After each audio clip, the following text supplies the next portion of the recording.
এদিকে দেশের আইনশৃঙ্খলা পরিস্থিতি ধর্মনিরপেক্ষ মূল্যবোধের চরম অবক্ষয় ইউনূস সরকারকে ধিক্কার শেখ হাসিনার।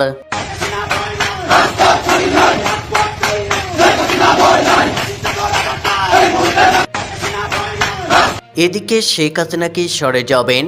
তারেকের মোকাবেলায় নতুন নেতা চাই, আলোচনা আওয়ামী লীগের ওয়ার্কিং কমিটিতে।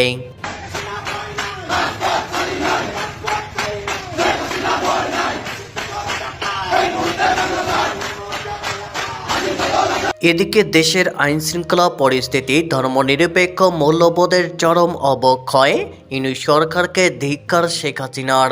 দেশটা মবের দেশ, খুনের দেশে পরিণত হয়েছে। এখানে কেউ কাউকে মানবতা দেখায় না। যে দেশে খুনিরাই আইন বানায়, সে দেশে খুনের পর আনন্দ মিছিল করাই তো স্বাভাবিক। থানায় বসে একজন লোক স্বীকার করেছেন তিনি থানা পুড়িয়েছেন, একজন পুলিশ অফিসারকে জ্বালিয়ে মেরেছেন। ক্যামেরার সামনে টেবিল চাপড়িয়ে চিৎকার করে বলেছেন তারা সরকার গঠন করেছেন, পুলিশ তাদের প্রশাসনের লোক। পুলিশ অফিসার সেখানে বসে শুনছেন, কোনো গ্রেপ্তার নেই। পরে যখন সামাজিক মাধ্যমে ভিডিও ভাইরাল হলো, চারদিক থেকে চাপ এলো, তখন গিয়ে একদিন পর তাকে গ্রেপ্তার করা হলো। আর তারপর তার সমর্থকরা রাস্তায় নামলো, থানা ঘেরাও করলো, ঢাকায় বিক্ষোভ হলো। পরদিন সকালে জামিন, দুপুরে আনন্দ মিছিল। এটাই এখন বাংলাদেশ। বাংলাদেশ আজ কার হাতে? বাংলাদেশ আজ পাকিস্তানের হাতে। এমন বাংলাদেশ কি তৈরি হয়েছিল? ধিক্কার জানালেন শেখ হাসিনা। মোহাম্মদ ইউনূসের নেতৃত্বাধীন অন্তর্বর্তী সরকারের আমলে আইনশৃঙ্খলা পরিস্থিতি এবং ধর্মনিরপেক্ষ মূল্যবোধের চরম অবক্ষয় ঘটেছে দাবি করেছেন প্রধানমন্ত্রী শেখ হাসিনা।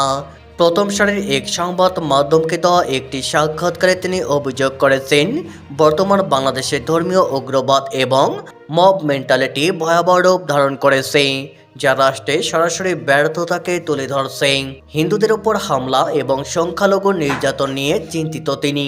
হাসিনার দাবি, ইউনূস প্রশাসন নিজেদের অভ্যন্তরীণ প্রশাসনিক ব্যর্থতা থেকে সাধারণ মানুষের নজর ঘোরানোর জন্য পরিকল্পিতভাবে ভারত বিদ্বেষী মনোভাব উস্কে দিচ্ছে। হাসিনা বলেন, বাংলাদেশে ভারতীয় হাই কমিশনের সামনে উগ্রপন্থীদের বিক্ষোভ পরিকল্পিত চক্রান্ত। প্রসঙ্গত, ইউনূসের তথাকথিত সরকার যে শুধু অদক্ষ আর অগ্রহণযোগ্য তা নয়, তারা সম্পূর্ণভাবে অবৈধ। 2024 সালে জুলাই মাসে সারা দেশে যে দাঙ্গা সংঘটিত হয়েছিল, যেখানে শত শত মানুষ প্রাণ হারিয়েছেন, সরকারি সম্পত্তি পোড়ানো হয়েছে, পুলিশ সদস্যদের হত্যা করা হয়েছে, সেই দাঙ্গা ছিল সুপরিকল্পিত। এদিকে শেখ হাসিনা কি সরে যাবেন? তারেকের মোকাবেলায় নতুন নেতা চাই, আলোচনা আওয়ামী লীগের ওয়ার্কিং কমিটিতে। লন্ডনের দীর্ঘ 17 বছর নির্বাসিত জীবনে থাকার সময় থেকেই বিএনপিকে নেতৃত্ব দিয়ে আসছেন তারেক রহমান। মা খালেদা অসুস্থ হওয়ার পর থেকে তারেক রহমান কার্যনির্বাহী চেয়ারম্যানের দায়িত্ব পালন করছিলেন। যদিও চেয়ারম্যান পদে ছিলেন খালেদা প্রয়াত হওয়ায় বিএনপির চেয়ারপারসন এখন তারেক রহমান। খালেদা জীবিত থাকাকালীন তাকে রাজনৈতিকভাবে মোকাবেলা করে আসছিলেন আওয়ামী লীগের সভাপতি শেখ হাসিনা।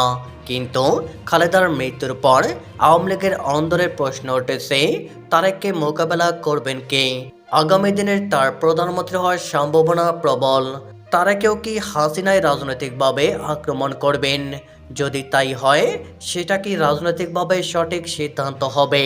রবিবার রাতে কলকাতায় আওয়ামী লীগের কর্মসমিতির বৈঠকে এই প্রশ্নে দীর্ঘ আলোচনা হয়। রবিবার দলের শীর্ষ নেতাদের সঙ্গে ভার্চুয়ালি যুক্ত হয়ে দীর্ঘ বৈঠক করেন শেখ হাসিনাও। তিনি বৈঠকে যোগদানের আগে কর্মসমিতির সদস্যরা নিজেদের মধ্যে দলের পরবর্তী কর্মসূচি নিয়ে আলোচনা করেন। সেই আলোচনায় আওয়ামী লীগের একজন সাংগঠনিক সম্পাদক বলেন, তারেক রহমান বিএনপিতে পাকাপাকিভাবে শীর্ষ পদে বসে গিয়েছেন, এখন তাকে মোকাবেলায় আওয়ামী লীগেরও একজন নতুন মুখ আনা দরকার। ওই সাংগঠনিক সম্পাদকের কথায় সায় দেন বৈঠকে উপস্থিত প্রায় সব নেতাই। অধিকাংশ নেতার অভিমত, রাজনৈতিকভাবে তারেককে মোকাবেলা করা শেখ হাসিনার জন্য শোভনীয় হবে না। এই জন্য নতুন কোনো নেতৃত্ব চাই। প্রসঙ্গত, রবিবার দুপুরে দাওয়ালে একটি ভিডিওতে বলা হয়েছিল, খালেদা জিয়ার মৃত্যু হাসিনার সামনে বেশ কিছু চ্যালেঞ্জ তৈরি করেছে। তার একটি হলো রাজনৈতিকভাবে তারেককে মোকাবেলার দায়িত্ব আওয়ামী লীগের তরফে কে পালন করবেন, এই বিষয়ে এখনই অবস্থান স্পষ্ট করা দরকার বলে ওই ভিডিওতে বিভিন্ন মহলে বক্তব্য হিসাবে তুলে ধরা হয়েছিল। দীর্ঘদিন ধরে আওয়ামী লীগে আলোচনা আছে আগামী দিনের দলের হাল ধরবেন হাসিনা পুত্র সজীব ওয়াজেদ জয়। গত বছর 5 আগস্ট হাসিনা সরকারের পতনের পর থেকে জয় দলের তরফে সমাজ মাধ্যমে এবং সংবাদ মাধ্যমে বক্তব্য রাখছেন, কিন্তু সরকারিভাবে তিনি আওয়ামী লীগের কোনো গুরুত্বপূর্ণ পদে নেই। তিনি বাংলাদেশ আওয়ামী লীগের একজন সাধারণ সদস্য মাত্র। তবে তিনি যে আগামী দিনের নেতা তার আভাস নানাভাবে পাওয়া যাচ্ছে। যেমন খালেদা জিয়ার মৃত্যুর পর শেখ হাসিনার শোকবার্তা দেওয়ার কিছুক্ষণের মধ্যেই পৃথক শোকবার্তায় সজীব ওয়াজেদ জয় বিএনপি নেত্রীর স্মৃতিচারণা করতে গিয়ে বাংলাদেশের রাজনীতিতে তার অবদানের প্রশংসা করেন এবং বলেন যে তিনি বাংলাদেশ জাতি গঠনে গুরুত্বপূর্ণ ভূমিকা রেখে গিয়েছেন। জয়ের আলাদা করে শোকবার্তা দেওয়ার সিদ্ধান্তে স্পষ্ট তাকে আগামী দিনের নেতা হিসাবে তুলে ধরা হচ্ছে। কিন্তু দলের সব স্তরেই এখন আলোচনা আছে জয় যদি নেতৃত্বে আসতে চান তাহলে এখনই তাকে সেই দায়িত্ব কাঁধে তুলে নিতে হবে। এ নিয়ে বিলম্ব করার কোনো অবকাশ নেই। আওয়ামী লীগের একাংশ জয় ব্যক্তিগতভাবে দলীয় রাজনীতিতে যুক্ত হতে খুব বেশি আগ্রহী নন। এছাড়া পার্টির একাংশ শেখ হাসিনার কন্যা সাইমা ওয়াজেদ পুতুলকেও নেতৃত্বে আসনে দেখতে চান। এমন ভারতের রাহুল গান্ধীর পাশাপাশি প্রিয়াঙ্কা গান্ধীকেও কংগ্রেসের বড় অংশ দীর্ঘদিন ধরে নেতৃত্বের আসনে পেতে চাইছিলেন। দীর্ঘ সময় অপেক্ষার পর প্রিয়াঙ্কা দলের সাধারণ সম্পাদক হয়েছেন এবং বর্তমানে তিনি সাংসদ।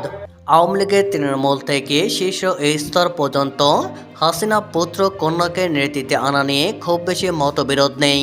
বেশিরভাগেরাই মনে করেন এখনও শেখ পরিবারের বাইরে আওয়ামী লীগের নেতৃত্ব তুলে দেওয়ার সময় আসেনি। কংগ্রেসে অতীতে একাধিকবার গান্ধী পরিবারের বাইরে কেউ সভাপতি হয়েছেন, বর্তমান সভাপতিও গান্ধী পরিবারের কেউ নন। কিন্তু আওয়ামী লীগের ক্ষেত্রে সভাপতি পদে হাসিনাকে রেখে দিয়ে প্রথম সারির নেতৃত্বে নতুন মুখ আনার দাবি উঠেছে। হিসাব মতো গত মাসে ছিল আওয়ামী লীগের কাউন্সিল হওয়ার কথা। কাউন্সিলের নতুন কমিটি গঠন করা হয়ে থাকে। বর্তমান পরিস্থিতিতে কাউন্সিল হবে না এটা জানাইছিল। তবে সভাপতি হিসাবে শেখ হাসিনা চাইলে যে কোনো সময় দলের সাংগঠনিক পরিবর্তন করতে পারেন। সভাপতি হিসাবে তার সেই ক্ষমতা রয়েছে। প্রশ্ন উঠেছে তিনি দলের নেতাকর্মীদের এই প্রত্যাশা এখন পূরণ করবেন কিনা।